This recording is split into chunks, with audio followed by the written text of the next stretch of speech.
ஜெய ஜெய சங்கர ஹர ஹர சங்கர மகாபிரிவா சரணம். நாம் சாமி கும்பிடும்போது நாம் வீட்டிலேயோ அல்லது ஏதாவது ஒரு கோவிலுக்கு சென்று சாமியை கும்பிடும்போது அந்த சில விஷயங்கள், இந்த சில செயல்களானது நீங்கள் சாமி கும்பிடும்போது நடந்துச்சு அப்படின்னா நீங்கள் இந்த சாமியிடம் வேண்டிய அந்த வேண்டுதலானது நிறைவேற்றப்படும். கடவுள் உனக்கு கொடுக்கிற ஒரு எச்சரிக்கை அப்படிங்கிற மாதிரி காஞ்சி மகான் மகாபிரிவா கூறியிருக்கிறார்.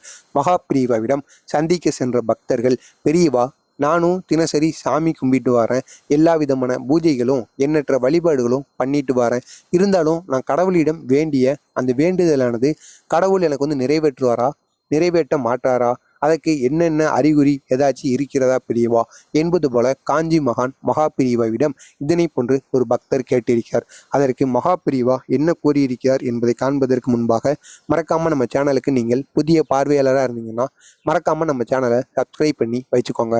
இந்த சில விஷயம் நம்ம சாமி கும்பிடும்போது நம்ம அறியாமையே நடக்கணுமா, அப்படி நமக்கு அறியாமலே இந்த சில விஷயங்கள் நடந்துச்சு அப்படின்னா கடவுள் உன்னோட வேண்டுதலை ஏற்றுக்கின்றார் அப்படிங்கிறது அர்த்தம்.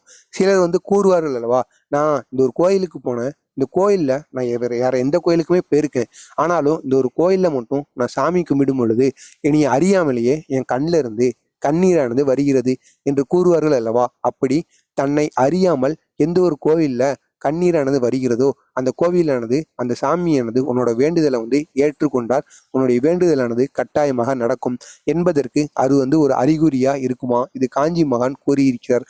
அதற்கு அப்புறமா நம்ம சாமி கும்பிட்டு கொண்டிருக்கும் போது நமக்கு அருகிலேயோ அல்லது கோவில் சுவற்றிலோ ஏதாவது பள்ளிகளானது இருக்கும் அல்லவா, அந்த பள்ளி சத்தமிடுமாம். அப்படி நம்ம வேண்டி கொண்டு இருக்கும் பொழுது அந்த பள்ளியானது சத்தமிட்டது என்றால் நம்மளோட வேண்டுதல் பலிக்குமாங்க. அதுல 100% வெற்றியை தருமா. இதுவும் காஞ்சி மகான் கூறியிருக்கிறார். அதற்கப்புறமா காஞ்சி மகான் மற்றும் 2 கூறியிருக்கிறார்.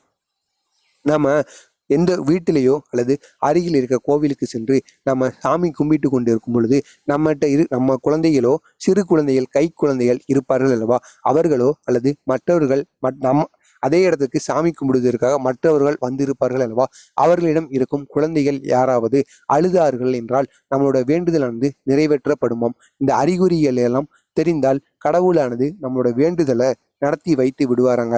இதுக்குத்தான் இந்த அறிவுரைகளானது இருக்கிறது என்பது போல காஞ்சி மகான் அவரது பக்தரிடமும் கூறியிருக்கிறார். சிலர் கூறலாம், அப்பனா நான் இத்தனை நாள் சாமி கும்பிட்டு வரேன், எனக்கு அப்படிப்பட்ட அறிவுரைகளானது கேட்கவே இல்லை அப்படின்னு கூறுபவர்களுக்கும் அவர் ஒரு எடுத்துக்காட்டை கூறியிருக்கிறார். அவர் என்ன கூறியிருக்கிறார் என்று பார்த்தோம் என்றால், ஒன்னை விடவும், அதாவது இந்த அறிவுரைகள் எல்லாம் கேட்கலை என்று கூறுபவர்களை விட அதிக அளவில் கஷ்டப்படுபவர்கள் எண்ணற்ற நபர்கள் இருக்கிறார்களாம்.